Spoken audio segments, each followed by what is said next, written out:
Greetings everyone. நம்ம டெய்லியும் prelims and mains point of வியூல நம்ம கரண்ட் அஃபேர்ஸ் கொஸ்டின்ஸ் பார்த்துட்டு இருக்கோம். இன்னைக்கு என்ன கொஸ்டின்ஸ் இருக்கு அப்படிங்கிற பார்ப்போம். ஃபர்ஸ்ட் கொஸ்டின் பார்த்தோம்னா, who has been appointed as the new brand ambassador of Muthoot Pappachan group அப்படின்னு கேட்டிருக்காங்க. ஓகேவா? ஸோ பிராண்ட் அம்பாசிடர் யாரு அப்படிங்கிறதா கொஸ்டின். ஸோ ஃபேமஸ் பர்சனாலிட்டியா இருக்கனால கொஸ்டினா வந்திருக்கு. யார் அப்படின்னு பார்த்தோம்னா, நமக்கு ஷாருக் கான். ஓகேவா? இவங்கள தான் வந்து இந்த எம்பிஜி குரூப்போட பிராண்ட் அம்பாசிடரா அப்பாயிண்ட் பண்ணியிருக்காங்க. சரியா? ஸோ நமக்கு பிராண்ட் அம்பாசிடர்ஸ்னு ரீசெண்ட் நியூஸ்ல பாக்குறப்போ 9th T20 வேர்ல்டு கப் அது கொஞ்சம் இம்பார்ட்டண்டா இருக்கு. ஓகேவா?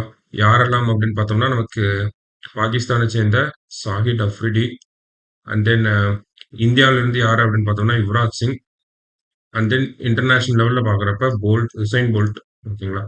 ஸோ இவங்கெல்லாம் பார்த்தோம்னா நமக்கு இந்த T20 வேர்ல்டு கப்புக்கு வந்து அம்பாசிடர்ஸா இருக்காங்க.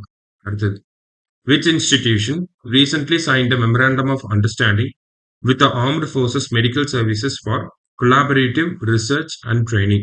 So collaborative research and training, R&D, research and development காக ஆர்ம்டு ஃபோர்ஸஸோட யாரு ஒரு எம்ஓஇ போட்டிருக்காங்கன்னா ஐஐடி ஹைதராபாத் தான். ஃபோக்கஸ் எதுல ஃபோக்கஸ் பண்ண போறாங்க அப்படின்னு பார்த்தோம்னா மெடிக்கல் டிவைசஸ், அதாவது டிஃப்ரெண்ட் டெரைன்ஸ்ல நம்மளோட சோல்ஜர்ஸ்லாம் வந்து எம்ப்ளாயி ஐ மீன் அங்கங்க இருக்காங்க இல்லையா? டிஃபிகல்ட் டெரைன்ஸ்ல வந்து இருக்காங்க. ஸோ அவங்க டெரைன்ஸ்க்கு ஏற்ற மாதிரியான மெடிக்கல் டிவைசஸை டிவைஸ் பண்றது இதனுடைய ஒரு மிகப்பெரிய அப்ஜெக்டிவா இருக்கு. அடுத்தது, who has been appointed as the managing director and chief executive officer of National Asset Reconstruction Company? So இந்த நேஷனல் அசட் ரீகன்ஸ்ட்ரக்ஷன் கம்பெனியோட எம்டியா யார் அப்பாயிண்ட் பண்ணியிருக்காங்க அப்படின்னு பார்த்தோம்னா பி சந்தோஷ் அப்படிங்கிறவர். ஓகேவா?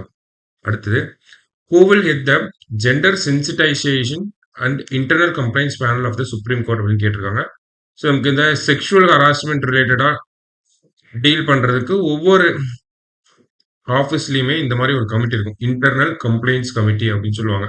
இதெல்லாம் பார்த்தோம்னா இந்த prevention of sexual harassment act 2013 அதுக்கு கீழே அந்த ஒரு நிறுவனம் இருக்கு, ஒரு கம்பெனி இருக்குன்னா அந்த கம்பெனியோட எம்ப்ளாயிஸ் எல்லாம் சேர்ந்து ஒரு இன்டர்னல் கம்ப்ளைண்ட்ஸ் கமிட்டின்னு ஒன்று வைக்கணும். ஓகேங்களா? ஸோ அந்த மாதிரி இன்டர்னல் கம்ப்ளைண்ட்ஸ் கமிட்டி கிட்ட வந்து இந்த செக்ஷுவல் ஹராஸ்மெண்ட் கேசஸ்லாம் எம்ப்ளாயிஸ் வந்து ரிப்போர்ட் பண்ணணும். சரிங்களா?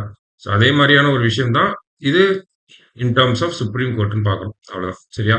ஸோ எங்க அப்படின்னு யார் வந்திருக்காங்க, யார் தலைமை தாங்க போறாங்க அப்படின்னு பார்த்தோம்னா ஜஸ்டிஸ் ஹீமா கோலி அவங்க தான்.